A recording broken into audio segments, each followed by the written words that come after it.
honestly, like, if I'm stoked on it, if I'm proud and willing to put stamp my name on it, then it's an achievement. Like, it's an achievement in and of itself to get into a room with people and play a song. One step further of pressing record while you do it, that's more progress, that's more success. Getting album art, pressing it onto vinyl, making CDs, that's even more progress, that's even more success, I guess. Yeah. And like, I don't know, if you do all those things, if you put all of, like, I don't know, you know this, it's so hard to make these things happen. And so if you are able to, and if you're the only person who sees the podcast, sees the video, listens to the record, man, you did it. Right. And that's enough. Yeah. If somebody else listens to it and enjoys it, then you've won. The Converse Cowboy journey has given me an opportunity to sit down with some amazing performers that are living the Western lifestyle, where it is my job to tease out their habits and routines so that you can apply and test yourself in your own life. I've learned, I've grown personally, I've been enlightened, and I've been humbled. Above all, I realize that there is no destination in this life, no goal achieved or money made that can replace the feeling of flow and the pursuit of doing what you love to do. With a growth mindset, I'm constantly asking questions and pursuing knowledge. The Converse Cowboy is a platform that allows me to do just that. I'm excited and eager to share their stories with you all. I'm Mike Roberts. This is the Converse Cowboy. Brought to you by Kerry Kelly Bits and Spurs and Shaefer Outfitter. AJ LeGrand came on my radar, I don't know when it was, man, maybe 5-ish years ago. A friend of mine sends me the album, Expectations, and I'm going through a divorce at this time. Like, I'm on this road trip going through Colorado, Wyoming, Montana, and I'm just in a fucking dark place, right? And I was selling pharmaceuticals at the time, so I had a company car and free gas, so it didn't matter how far I was driving, like, it was all free, you know? And so I'm just driving and just in this search of what I don't know, just trying to figure shit out. And so a buddy of mine sends me that album. He's like, hey, I think you'll like this. And I did like it, and I played that song home probably 35 times in a row. Like, I just kept playing it, like it just resonated with me, and the whole album did. And I'm like, damn, who is this AJ LeGrand guy? I'm like, oh fuck, he's from Dallas, like, he's close, you know? And you don't remember this, but I sent you a message. I'm like, hey man, really dig your music. I'm sure you get a lot of these messages. I'm like, dig your music, love what you're doing, keep doing it. And you responded, and I was like, holy shit, this guy responded, you know?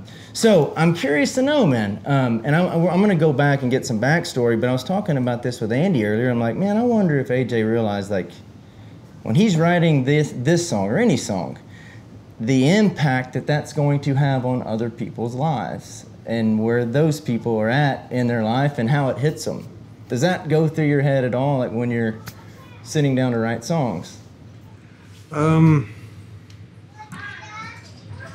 don't know if exactly that kind of crosses my mind when I'm doing it, but I really appreciate you saying that. I do feel like anytime a person is able to, like, provide a piece of their heart or their soul and put it into an artistic medium, it does resonate that way. Mm-hmm. And some of those songs in Expectations were definitely like chunks out of me and chunks out of the hearts and stories of other people, like in my family, my friend group. And I think I addressed some hard things that at the same time are universal enough for people. Yeah.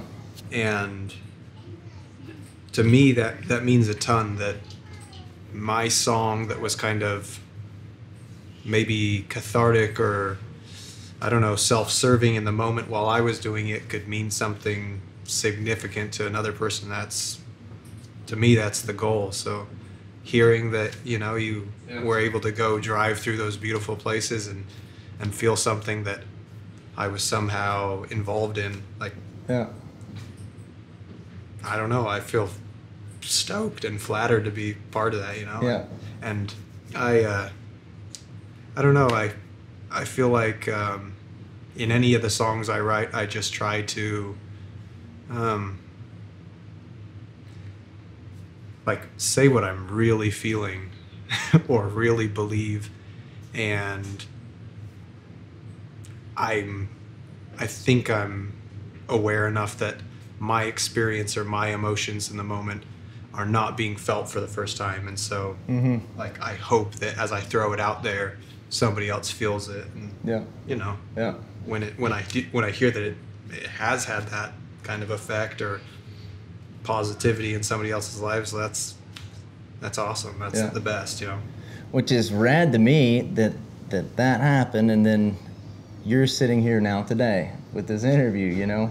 And so it's a pleasure to have you on and to meet you and Rachel, and I look forward to digging into this. And I'm somewhat ADD, so I'm going to bounce around. I'm going to look at these notes. Same boat.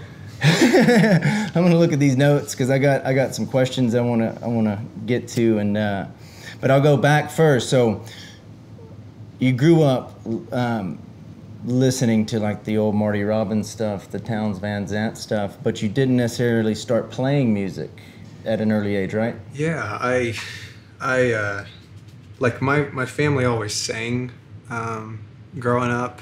My mom played guitar and piano, and you know, on Sundays she'd play the guitar, or at church she'd play piano, like for the Sunday school little kids and stuff, and she'd play on that. And so I was always surrounded by music, but I kind of always only ever thought that music was something that was shared kind of within church congregations or like with your friends. So I didn't really feel super compelled to pursue it. I took piano lessons when I was like in 5th or 6th grade, and I really loved playing the piano. But when I got to actually taking lessons, I realized that like just how I process information, I couldn't learn how to read music. Like I just look at it now and it's just like overwhelming. Yeah. And I started taking lessons, and I told my mom like, hey, I don't want to do this anymore. I'll keep playing the piano, but I don't want to like be in this sort of like rigid structure. And she got it, you know. And so from about 6th grade till college, I just sang to the radio, I guess. And then I went to college, and just, I guess through good luck, all of my roommates in college were, almost all of them were from California, and so they'd played in like Thrice and Weezer cover bands, right, you know, and they all played stuff, and so I wanted to like do what they were doing. And where did you go to school? I went to a school in Hawaii, so there's a campus of BYU out in Hawaii, and so I went to school out there, met Rachel out there, and it was fun. It was like, I don't know, I grew up in, this probably sounds silly, but I grew up in such a small town that like the idea of being with 4 people my age that also played instruments was like, that was the first time I'd been around that situation, and I was just stoked on it. Like, teach me everything you know. Right. And luckily these roommates were kind and wanted to do the same things, and like we just jammed all the time, and it turned into you know, went from there to, I don't know, we would try and find open mics or set up house shows and things like that. Yeah. Just kind of snowballed into this obsession, and I just wanted to play music all the time, and still got the bug. So were you writing at that point? Like, were you writing any songs? Yeah, I think the reason why I liked guitar so much was after I learned like 4 chords, and that's about all I know still, is just like you could do that and then you could play songs. And so I learned these 4 chords or 5 chords or whatever it was, and just started saying what I was thinking at the same time. And it just felt, I don't know, all growing up I knew that I wanted to write or be involved in arts, but it wasn't like the opportunities weren't there. You know, I grew up in a small country football town, you know, and so the idea of being an artist or a painter or a dancer or something along those lines just like was not a thing. Yeah. So once I was around those sorts of people that appreciated those things, I was just like, it was like I had found a place where I fit in, you know? Yeah.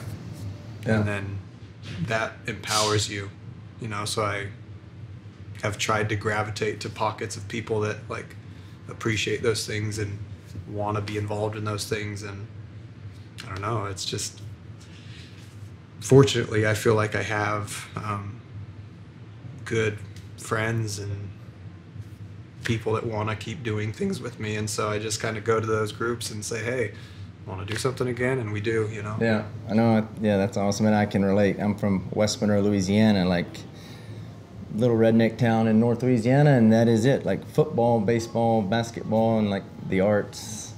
What does that even mean? You know? And so I wasn't exposed to any of that stuff until I got out. I got out into the world and got a little bit, you know, a little bit of culture. I'm going to read a quote. And it kind of goes along the lines of that, but it's like being in different, or you say, being in different places and meeting different folks is giving me material for more songs. And so just from chatting with you before we started rolling, it seems like you like to travel a pretty good bit and adventure and see things. How does, and I maybe should wait on this because I do want to like hone in on like the songwriting process, but are you like pulling influence and inspiration and writing the whole time, like your everyday life? Like, is your antenna always up, or are you like sitting down to write a song? Honestly, not at all. I feel like my sensibilities are always like the antenna is always up. I'm always observing. I'm always wondering, why is this happening? Why is this conversation happening? Why is this person responding this way? Why am I acting this way? Mm-hmm. Just because I'm fascinated with, like, I don't know, the psychology of people. But when it comes to really writing a song, like, I am so far from the disciplined singer-songwriter who's like, okay, from 6 a.m. to 10, I'm going to write songs. I don't really know how to force that out. Unless like something really comes to me, I can't really push it into something. I wish I could, but for me, writing songs is like a real laborious thing for sure.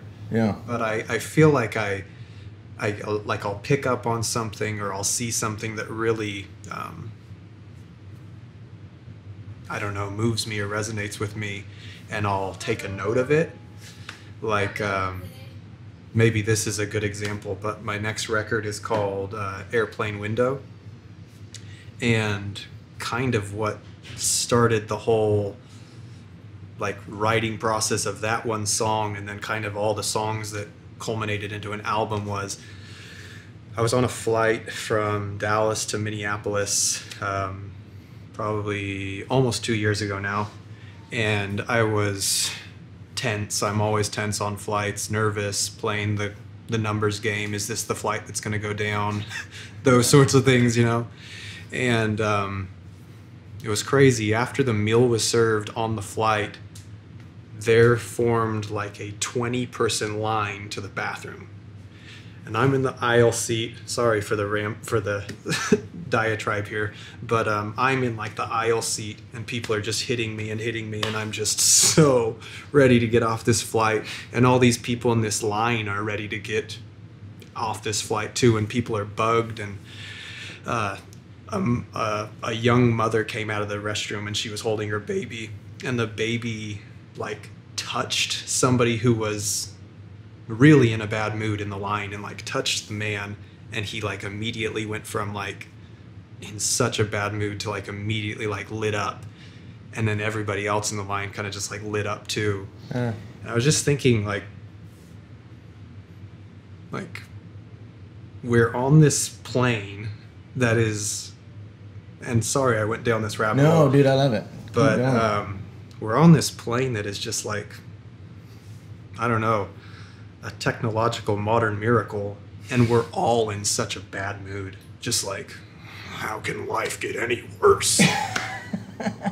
We're literally flying to Minneapolis in 3 hours, you know? And all of us were just like so self-involved and Right. pathetic.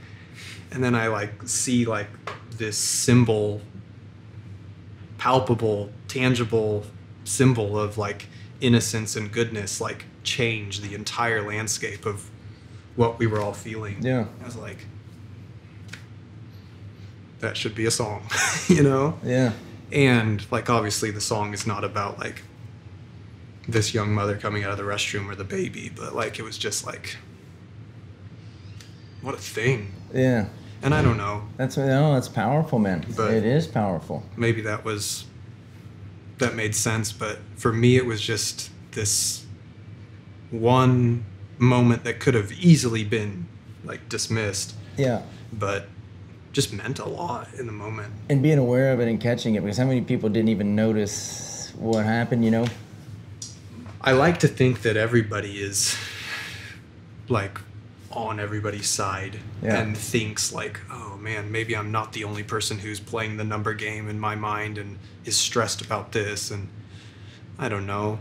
I hope that people saw like that we were acting in a way that we shouldn't have, and Yeah. that this one thing was like, I don't know, the real game and mood changer for us. It's But like, yeah, by human nature, whatever reason, like negativity is the default, you know, and Oh, unless yeah. we consciously are aware of it, at least for me, like I think of gratitude as like a superpower. totally. And from looking at some of your Instagram stuff and in doing this research, I feel like you consciously practice gratitude.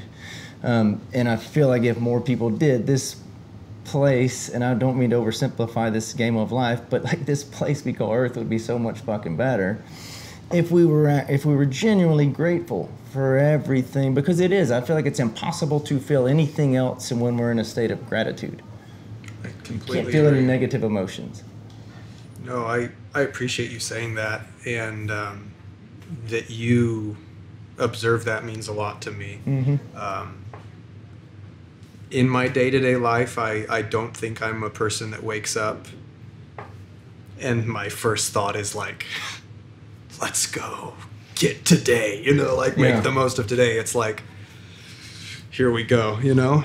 And once I'm out of bed, it's kind of like that conversation with myself, like, are you going to be like a negative drag for yourself and everybody around you, or are you going to like put your best foot forward? Are you gonna, like, I don't know, why are we here? Probably to like pass through and, I don't know, do good while we're here. And if you can do that, you feel better, the folks around you feel better, maybe you'll do some good. Mm-hmm. And so on the days that I do feel that way, I really try and get after it. And it's self-serving, if I'm being completely honest. Like my biggest, I think, obstacle in life is like boredom, negative talk, and trying to like do the most with what I've been given, you know? And when I can, it feels good. So I try to be grateful, and I completely agree with your point. If people were able to see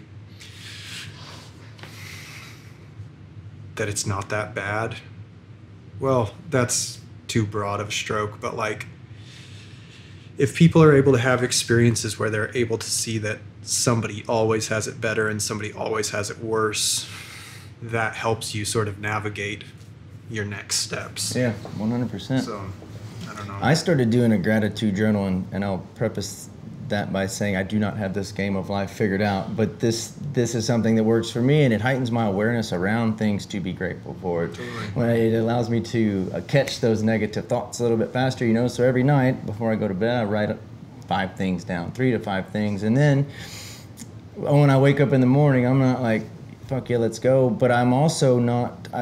I noticed myself thinking about everything I had to do that day, like right out of the gate. And now, through those practices, like the first thing I think of is what and I smile. Like, as cheesy as that sounds, No, like I that's the smile. thing. And I think about things to be grateful for. It's almost like retraining this brain we were born with, you know? And so, I don't know, it's cool, and it's all an experiment. Like, I'm just playing the game of life, trying to figure it out, you know? Same, man.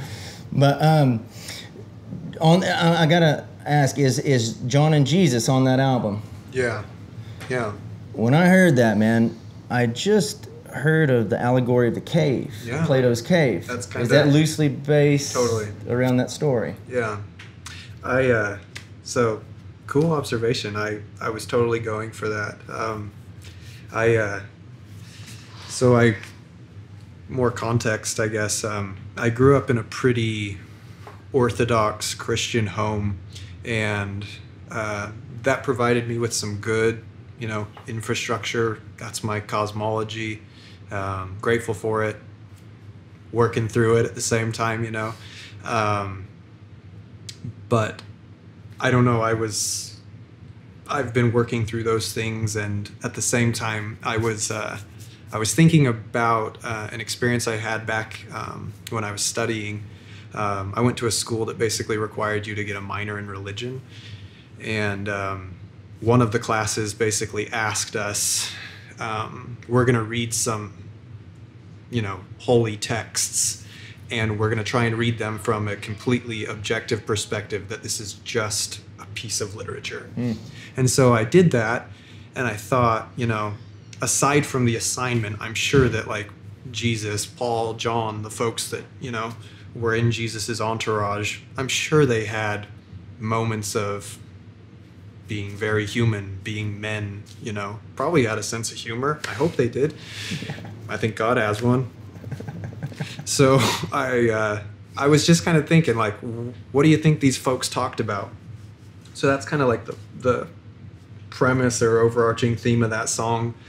But then kind of the allegory of the cave, I was kind of thinking about like my own experience, like the folks in the cave, in that allegory, they only know what they see on a wall through obviously a very flawed perspective, just shadows and muted sounds, And I thought about what my life was like growing up in this very small town, very orthodox, I'm not going to say like ignorant family, not at all, but like just very much certain about everything. And that's a scary thing, I think. Almost like being in an echo chamber? Exactly, like an echo chamber. But I don't know, I feel like that is a human error. Like if we do arrive at awareness and we are so certain about things, like that is a good reminder that we should take a step back and think about things.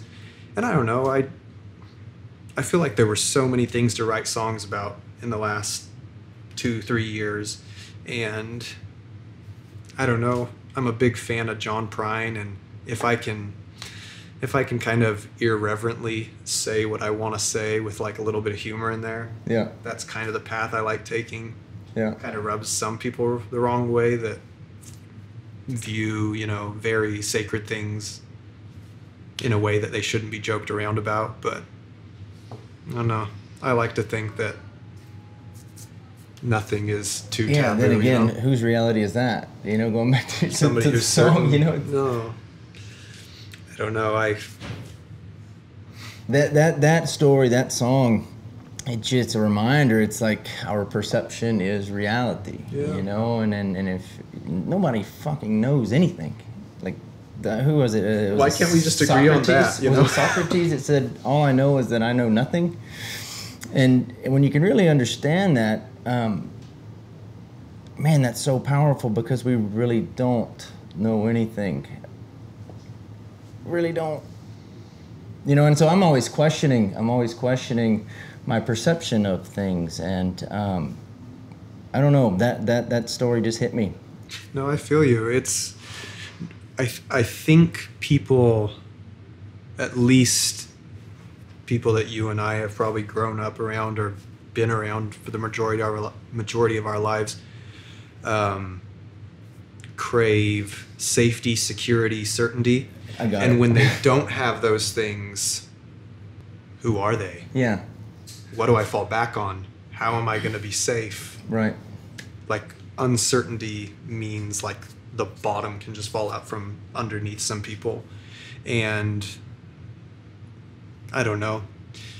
Well, I don't know. Well, social conditioning plays a big role in that, right? Like what society tells us we should do, what prioritize. Yeah, exactly. And I think some of that stuff leads to an attachment to an identity, Totally. you know, and it's I don't know. It's one of the things that I ponder so much, and I don't know if there's an answer. It's just this continuous search, you know. Totally. I'll segue that into that album, Expectations, in the song. If you still got expectations, here's a lesson you'll soon figure out. If you still got expectations, this life's going to let you down.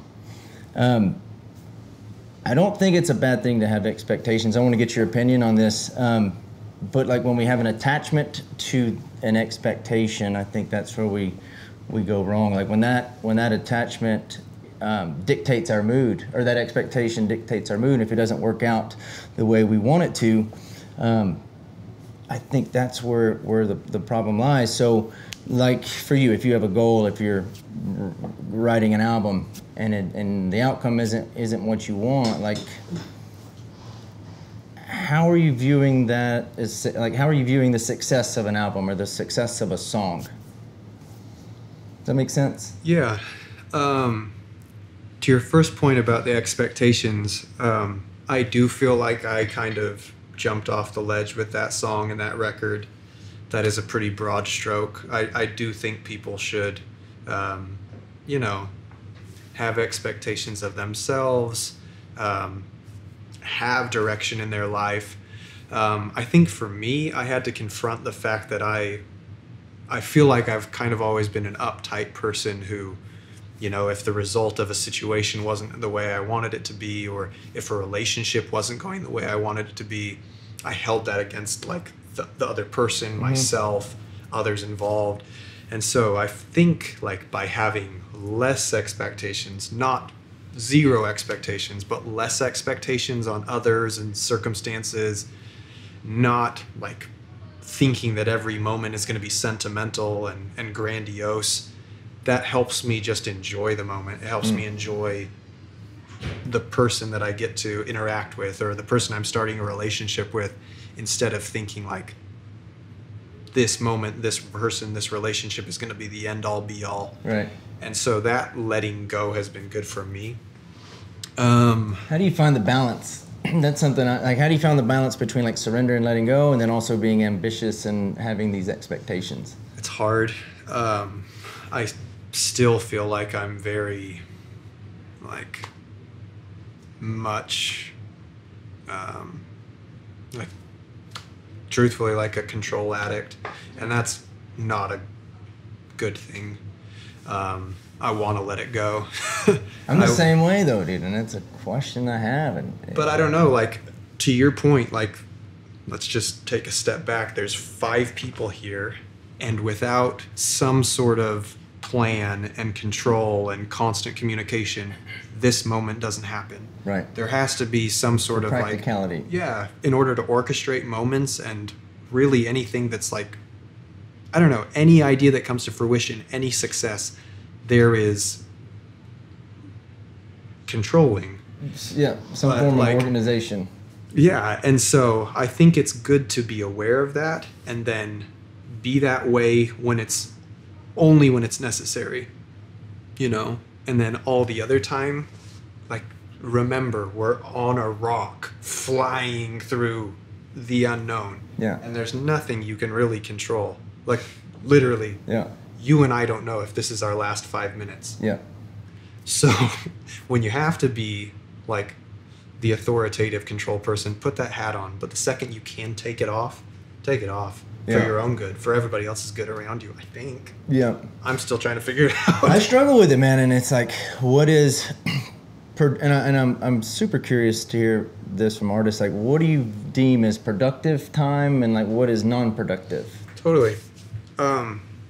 So to this question and like how I view or like see something that I've done as successful, honestly, like if I'm stoked on it, if I'm proud and willing to put like stamp my name on it, then it's an achievement. Like it's an achievement in and of itself to get into a room with people and play a song. One step further of pressing record while you do it, that's more progress, that's more success. Getting album art, pressing it onto vinyl, making CDs, that's even more progress, that's even more success, I guess. Yeah. And like, I don't know, if you do all those things, if you put all of, like, I don't know, you know this, it's so hard to make these things happen. And so if you are able to, and if you're the only person who sees the podcast, sees the video, listens to the record, man, you did it. Right. And that's enough. Yeah. If somebody else listens to it and enjoys it, then you've won. You know, like anything else is just gravy. You just answered my next question. I was going to segue into like, how do you separate like the business side of music from the art? If I had advice for anybody, I would say pursue the art 110%. And if you are pursuing the art, following your bliss, and just kind of like a teammate to the universe, it works out. Like the gigs show up, you know? Yeah. I think so. I know I've made the mistake of being too interested in, well, how do we turn $1 by playing shows? Oh man, every show I play, I end up paying my band and losing money. So why am I even doing this? And that's the wrong mentality. Like, find a way that you can pursue what is most important to you, whatever that medium is. And if you're doing that and it's like filling your canteen every day, then you're winning. And if you're doing that in a way that's like true to you and you are truly an artist, you know, you will be noticed and you will be given opportunities and doors will open. Yeah. But if you're just the control freak asshole that's worried about making $1, I've been that guy, you know, it doesn't work out, you know. I'm going to read a quote, and it goes right in line with what we're talking about with this microwave society that we live in, with this instant success. You say, if I ever get upset, and it's kind of long, so bear with me. If I ever get upset or impatient with my progress or lack of progress, I just have to remind myself that it's a long process and that things will continue to improve if I continue to improve my craft. Totally believe that. Did I say that? Yeah. Okay. Yeah, I read it in another interview. But. I totally believe that. That guy's smart. I think so. I think like if you, well, okay. I had a buddy who played in my band 3 years ago. And I was so, first off, flattered that this guy would play music with me. He was so good. And aside from just being a good musician, he was a good friend, a good, you know, confidant, and would bless me with his wisdom. And he plays pedal steel, which is, if you're a country music fan, I think like pedal steel takes it. It's the most beautiful most beautiful sounding instrument. You can immediately pick it out. And like he pursued pedal steel like Michelangelo pursued his craft, you know. And because he did that, everybody called him, play with me, you know, play in this big festival, play in this big concert. And he told me, like, in a time where I felt like I was really making strides, I was forming a band, I was getting gigs every night that I wanted one. And he said, you should take a break and improve your musicianship. And I kind of thought, you know, who are you to tell me this? I didn't say that to him, but I mean, like, it was such a good piece of advice. Like, he said, if every musician in DFW took a 3-month break and just got better at playing the guitar or playing the bass or playing the drums, and just like could do that within their band, everybody would be better. And he told me that like basically he, you know, will play gigs every night, but then he'll come home and he will practice and practice and practice, because that's how the universe keeps, you know, opening up doors for him. And I completely believe that. Yeah. Like if you're already playing gigs now, what harm is going to come if you just become a better musician, right, or a better singer? Like I took a couple vocal lessons in the past like 3 years, and like I don't know, I didn't think I would ever do that, but I mean, it just opened up a whole, you know, world that I knew nothing about, and I'm so much better for it, right, you know. And I think anybody that can, I don't know, glean wisdom from somebody that's knows a bit more than they do about another discipline, like, is better for it, for sure. So yeah, I like that idea. I'm trying to get better. Truly. Well, I think it's just kind of like it's human nature to want it to be, you know, the instant success, and you want the stuff to come. But I'm learning to trust the process and show up consistently every single day with a focused intent, and good shit will happen. Totally. Do you know? Have you ever read anything by Stephen Pressfield? He wrote the War of Art, Turning Pro, but he talks a lot about resistance and the stuff that comes up, whether you're an artist or a writer, whatever it is. But his thing is the muse knows when your ass is in the chair. You know, like, and it's true. Like the universe does conspire and knows when you're putting in the time. Like you can't hack it. There is no hack for it. Tell me this, AJ, like starting out with anything, and even once you kind of get some level of success, did you ever run into like the comparison game? Comparing yourself to other. Yeah. How did you like become aware of it, and how do you like shut the ego up and move past it? So I think comparing oneself to another person is not inherently bad.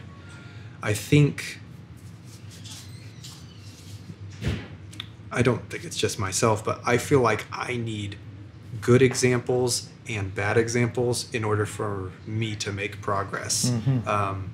I can hear something or see something that I do and don't like, and then navigate my life based off of those examples.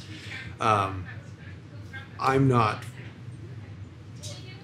I don't know, nervous or afraid to say that like I am inspired by people, and I try to emulate what I think is, through my perspective, appealing and beautiful. Mm-hmm. And I try to do those things, you know, like I don't know, like I am an amalgamation of all the hopefully good but also negative influences that have come into my life, and I know that. Mm-hmm. And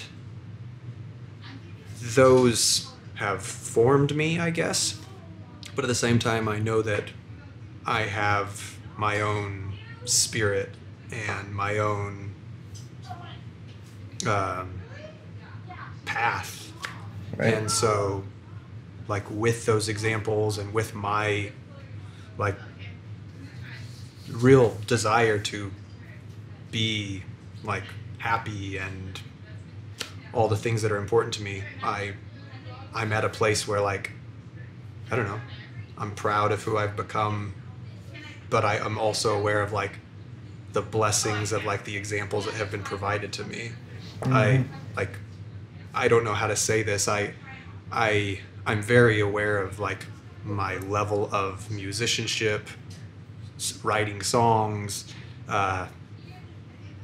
trajectory as a musician or an entrepreneur or whatever, and I'm not frustrated that somebody's doing it better than me, or is making more money, or is making more records, or is having more opportunities than I am. They're just out kicking ass at what they're doing, and I'm happy for them. Right. And I'm glad there are good examples. Like I don't compare myself to them and then feel pity or bad about myself. I think, what are they doing? And I like, right. I don't know, instead of like feeling like I need to be jealous of them or, I don't know, nervous around them, I'll go up to someone and ask them like, hey, how'd you get this gig? You know, what are you doing? Yeah. And for the most part, like, I mean, I've met some people that kind of rubbed me the wrong way, or maybe I rubbed them the wrong way and I was too audacious to ask. But like, most people are willing to just say, this is what I did. Like, I know y'all had Vincent Neil Emerson on here. Yeah. Yeah, when I, Vincent probably doesn't know this, but like when I first moved to Dallas, I just got on the internet and I looked up like, you know, singer-songwriters that you should pay attention to in Dallas, Fort Worth, and I saw that he was one of them.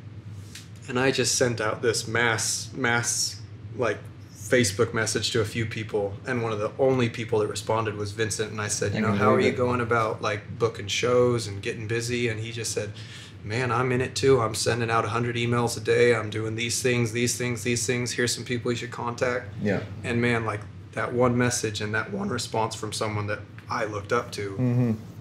made a huge difference for me and opened doors for me.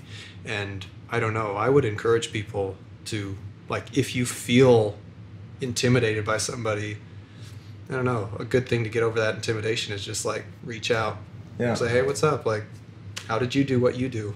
Maybe you won't get a response because people are busy doing their own thing, but sometimes you hit the jackpot and someone really opens a door for you, or, you know, advocates for you. Yeah, 100%. And to Vincent Neil Emerson, class act, man. Great guy. I just saw him up in Colorado about a month ago.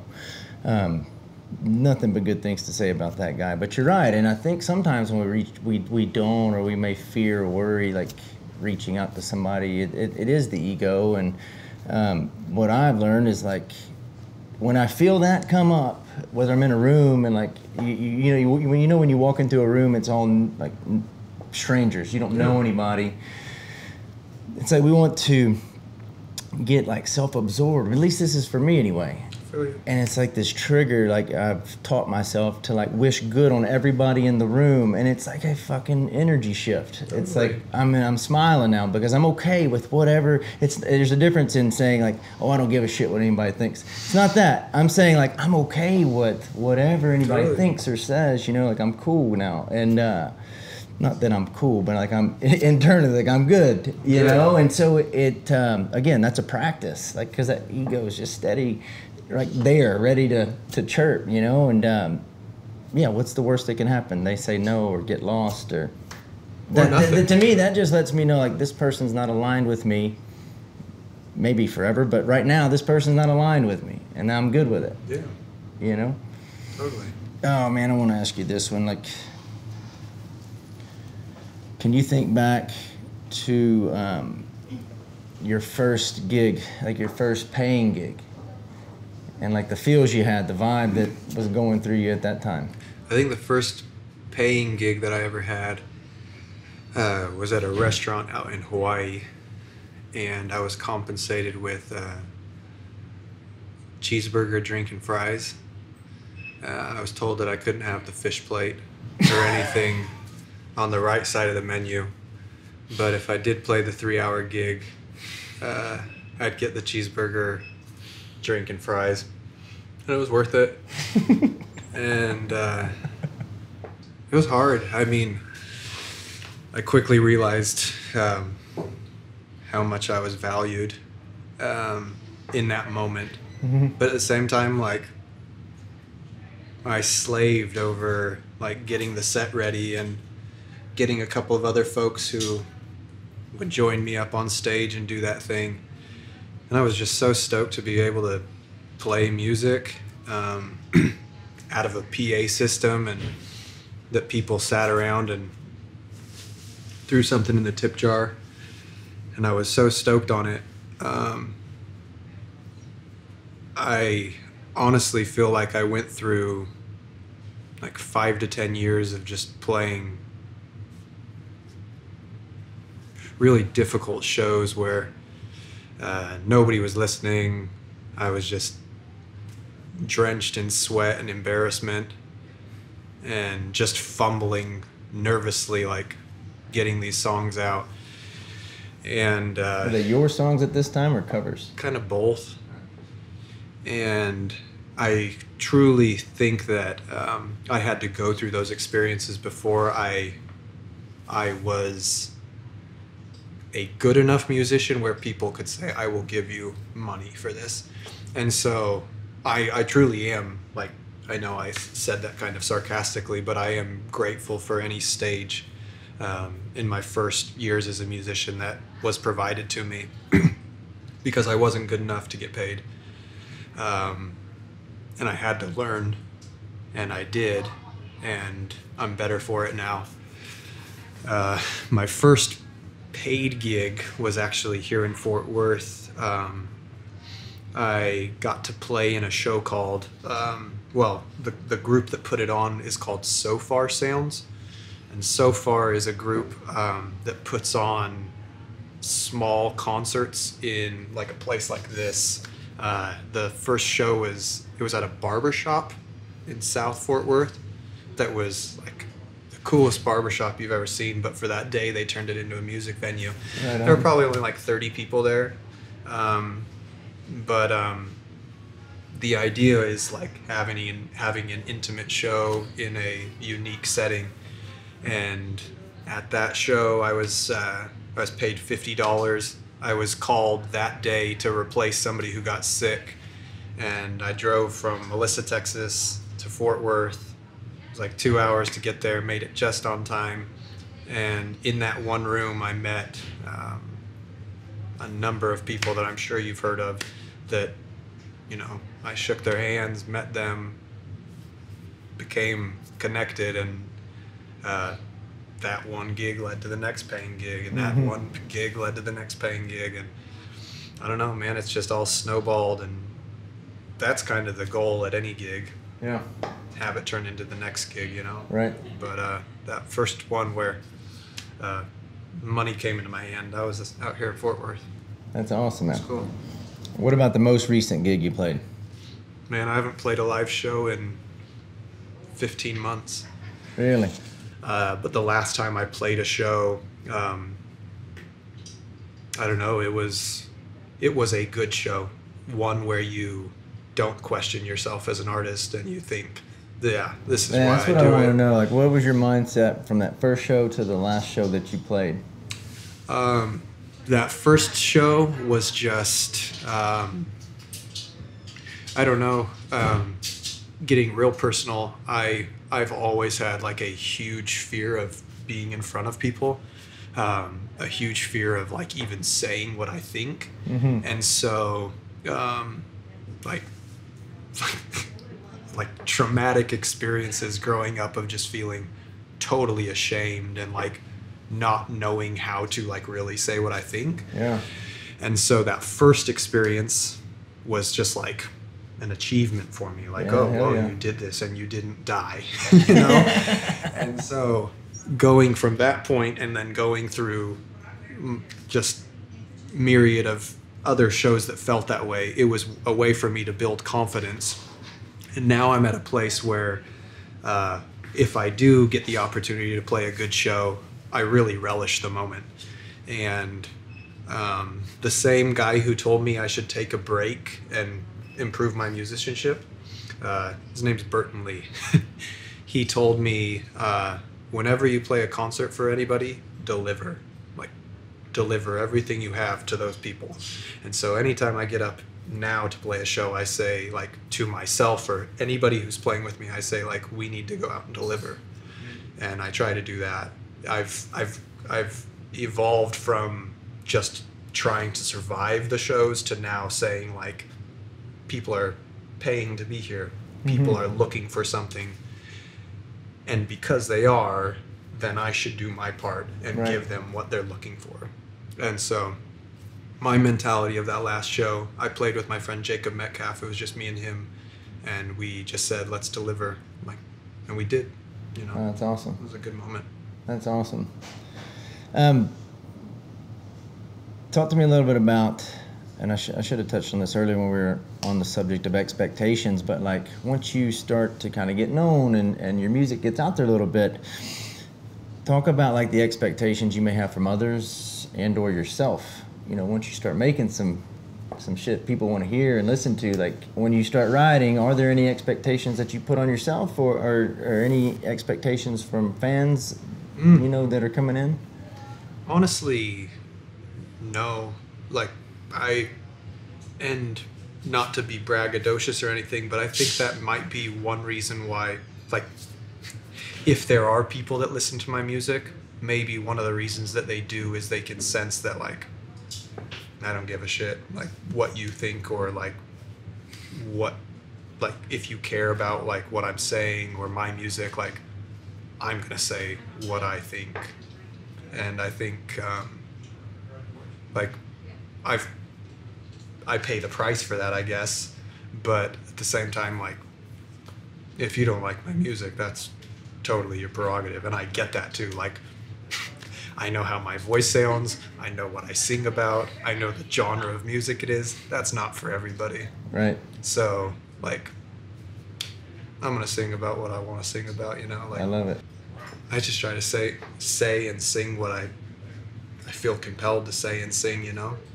Yeah. And I think people sense that. Yeah. 3 chords and the truth. I think so. Is that John Prine? I think so. When I first heard your music, I was like, man, if John Prine and like a Ryan Bingham had a baby, That's flattering. that's what it would sound like. Tell me a little bit about playing with your wife, Rachel, and if you guys are co-writing together, if you just prefer to write alone, what is that dynamic like? Yeah, so what's interesting is I think both Rachel and I were like late bloomers or late to the music game. When we first met, we were both like 18 years old, and we had just recently gotten acquainted with guitars, I think. And I mean, you had maybe played a little bit more than I did with your family growing up, but we were both kind of like new to it, and like, what's the expression, like wide-eyed and bushy-tailed about playing music. Yeah. And so we played a lot, and I think like our relationship kind of formed around that. And we just, I don't know, I think, and not to speak for you, but I feel like I'm grateful to music because it really did help me like gain confidence. Like, if I didn't do music, I don't know what I would hang my hat on. And it helped me as a person, like, be able to like say what I thought, be in front of people, do this conversation right now. Right. And I feel like it was the same for you, you know, like it really did, like, like it didn't become our identities, but it definitely like put us in positions where like we're both nervous, anxious people, and it was like, this is going to help us. And it was kind of like a torturous thing for a while. Yeah. Right? Most, I don't know. Most growth is though, right? Yeah. And so I think we just enjoyed it enough, got through it. And then now, well, Rachel quit the band about 3 years ago and said she wanted to focus on other things, like getting our lives back on the rails, you know, which I was a supporter of. But now that we have a new record, she came and sang on it, and now I think she's going to be at all the shows. So, oh, that's awesome. She's back. Back in the band. So I'm excited for that. Honestly, my favorite setting is just her and I playing songs and not having to, I mean, there's nothing like playing a rock and roll show with the full band. Yeah. But it's, I don't know. It's weird. So are y'all writing together? We've written some songs together, but currently no. Maybe the next record will be a stripped down version of just like the two of us singing country lullabies. I'd be into that. Right on. Right on. Well, yeah. So tell me, we'll segue into the album you have right now. What's coming out, or what's the name of it, and when's it coming out? Yeah, so the next album, it's going to be a full-length record. It'll be the second AJ LeGrand record. I'm going to release it digitally on July 30th. Here in a couple of weeks, we're gonna launch a Kickstarter campaign to help like pay for CDs, vinyl, shirts, hats, koozies, all that stuff. So that'll be a good opportunity. We're hoping that like via the Kickstarter campaign, we can also book shows. We did that like 3 years ago when we released Expectations, and that helped us like book a ton of shows. So hopefully do that. I'd like to play a lot more shows regionally, Texas, Oklahoma, Arkansas, Louisiana. Get busy doing that again. But yeah, I'm kind of like a manic person in the sense that, you know, when music is not the priority, like unfortunately we don't play shows, we don't put out music, but when it is the priority, like we're all in. You're going hard. So it's going to be a season of going hard. So excited for that. It's good to go at something hard, you know. Hell yeah. Yeah. I love it. I'm going to roll into some rapid fires, and then I'm going to get you guys to play one out. Cool. And I'm saying I have to preface this. It's not rapid. Like nothing's rapid about it. It's like I'm calling it the slow fire round. And it's brought to you by Ghostwood Distilling Company. What's a song that you wish you wrote? Maybe Jesus, Etc. by Wilco. I gotta look it up. Or Weary Kind by Ryan Bingham. Why the one by Wilco? One of those songs that changed my life, probably. Really? Made me want to be a musician. Heart of Gold by Neil Young. Harvest Moon by Neil Young. After the Gold Rush by Neil Young. Everything by Neil Young. Everything by Neil Young. Yeah. Right on. I'm going to assume that you're a reader.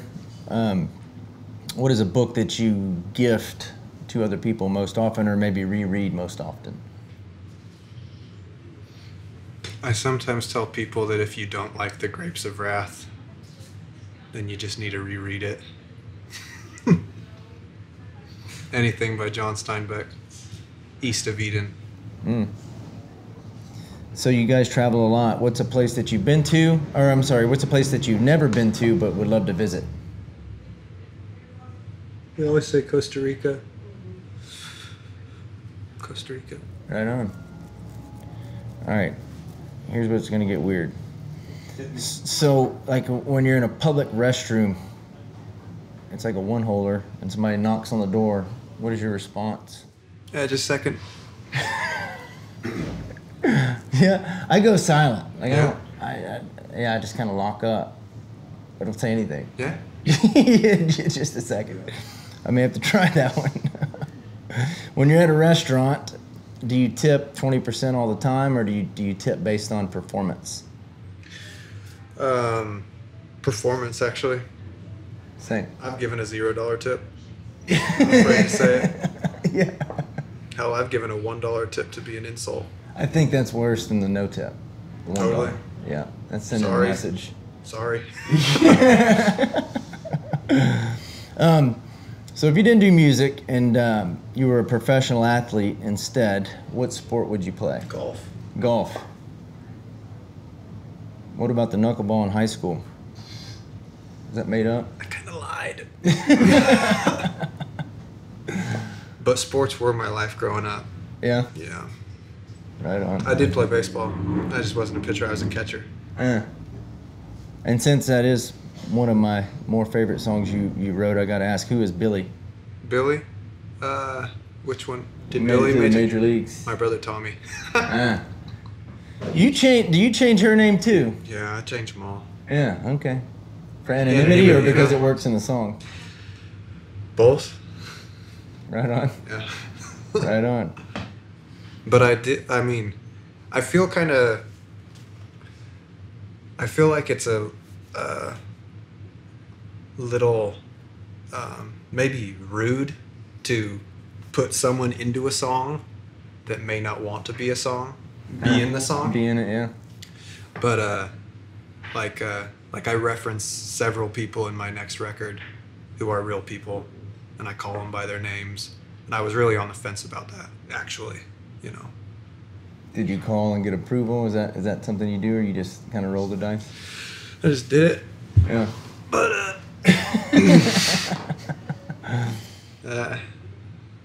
no, one of the songs, the last song on the record is called Nothing But Love / Scott Called Me Up.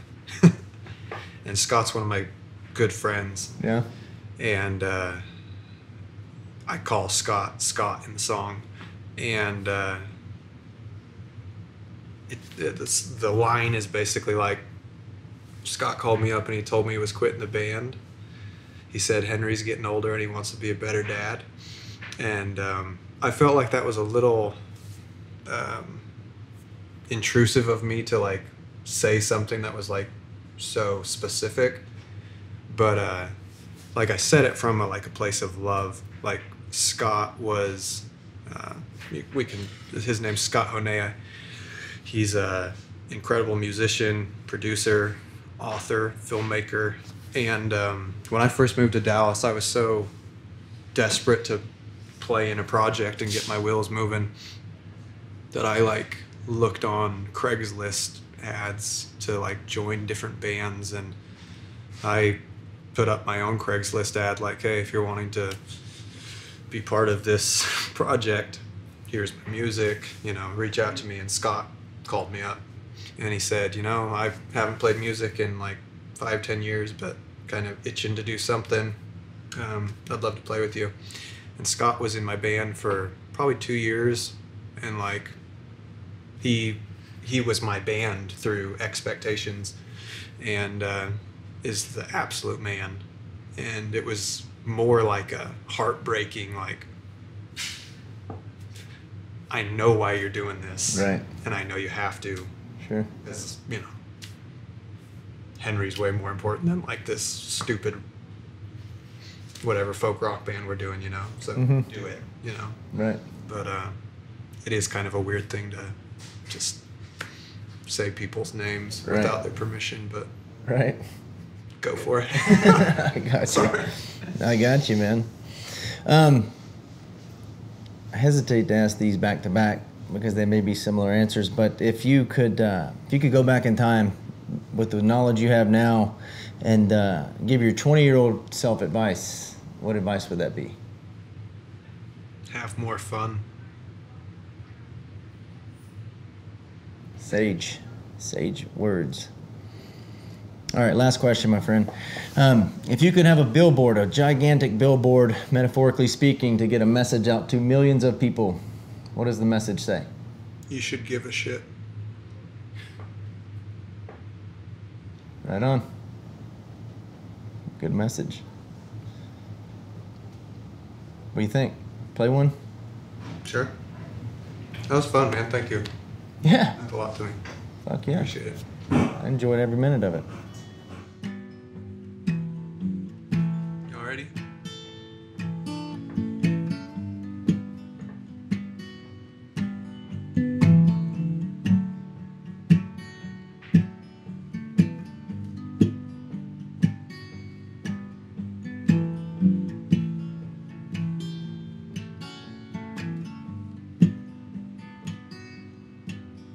Playing Elliott Smith in the honky-tonk, trying to get these cowboys drunk. Praying for luck in the parking lot in some pretty little stranger's truck. Well, the crowd was alright, and then they bought some shirts. I think I'll come back again next month. I got a pocket full of dirty dollar bills, all to show for everything I've done.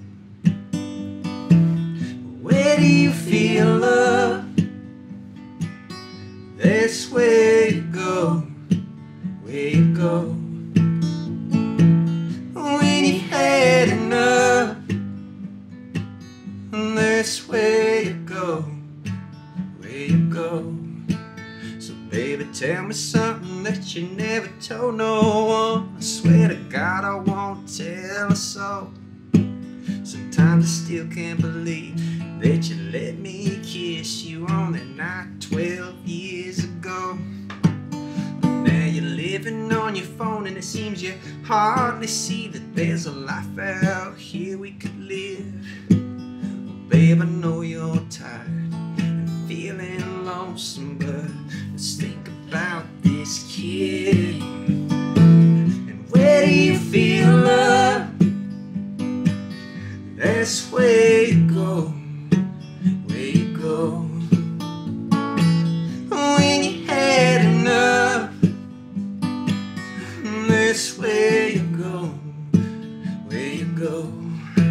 Nothing feels like it did before. Hold me down on the bedroom floor, 'cause no one's gonna save us now. It's only you and me.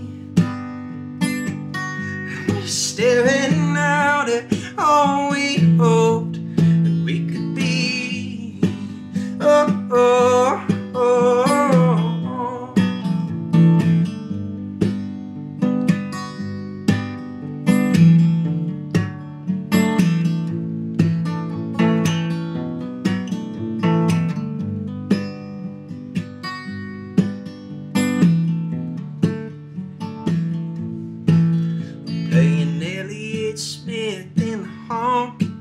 All these cowboys have gone blind and drunk, trying to forget all the shit they did to finally feel good enough. Because a cowboy's life, it ain't so sweet. They're almost always alone, like an old stray dog with a broken bone, desperate for a home.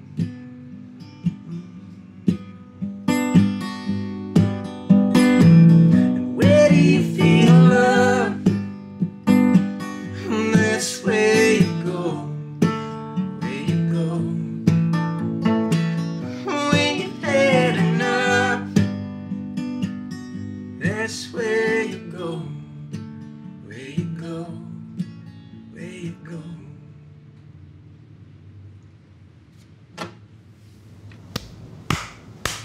Fuck yeah, man. It's beautiful. It's beautiful. Talk about cell phones quite a bit in the new record. It's an issue. It is. It is. It's a thing. So how many songs are you going to have on it? You may have mentioned it earlier, 10. but 10. Yeah. Right on. Full deal. Right on. It's good. It's groovy. It's a weird record for sure, but I'm stoked on it. I'll send it over to you. Yeah, man. Will you have it in vinyl?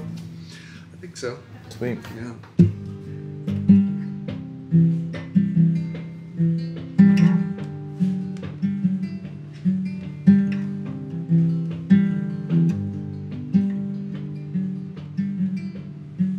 There are people who would tell you, take the shortcut, it's alright.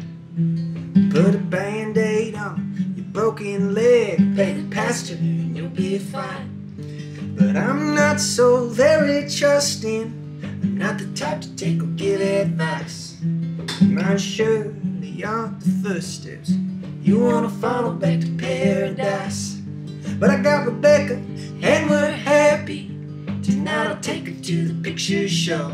In my dreams I smell alfalfa, still riding broncs at the rodeo.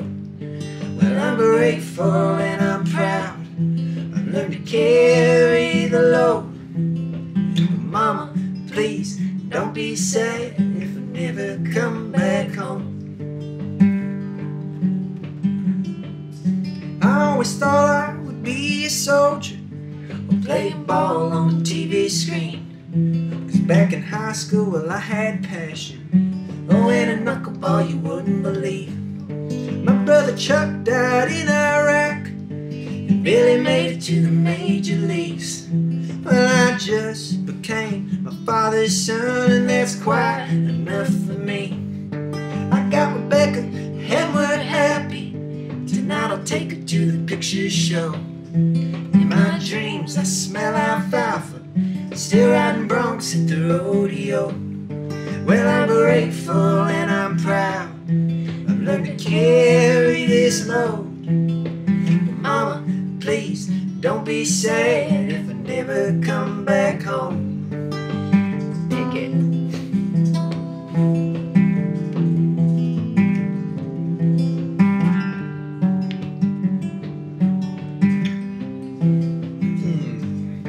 I love the way the money tastes, and heaven knows I could use some more.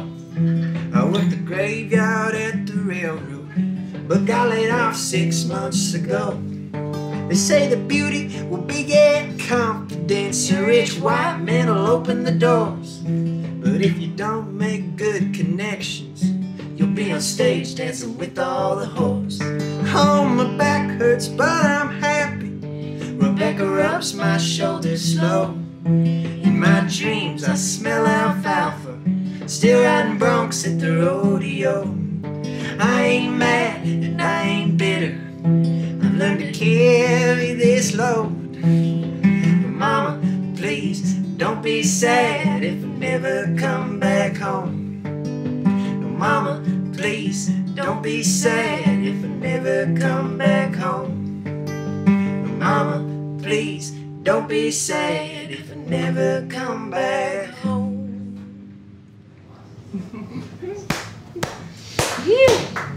Fucking power couple, man. I love it, dude. It's beautiful. Stoked to be here. This was fun. It's beautiful. Yeah, so let folks know where they can find out more about AJ LeGrand and your music.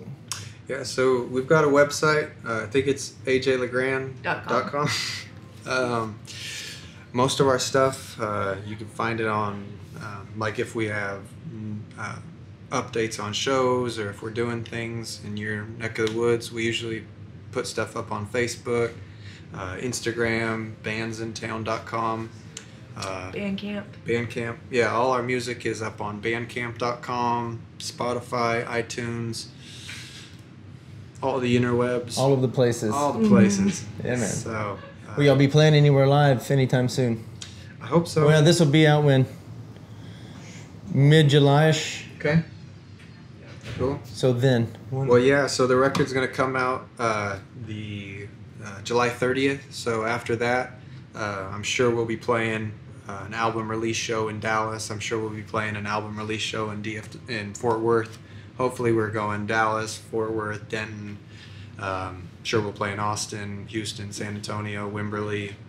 We're going to be all over Texas. So but Instagram is probably the best way to find out where we're going to be. Right on. Yeah. Right on. Well, man, I look forward to the album coming out. Truly a pleasure to have you on, my friend, and get to pick your brain for a little bit and then get to hear both of you guys play. So thank you guys both. Such a good time. Thank you all so much. Y'all are doing a great thing, so thanks for including us in it. Thank you, brother. Appreciate it.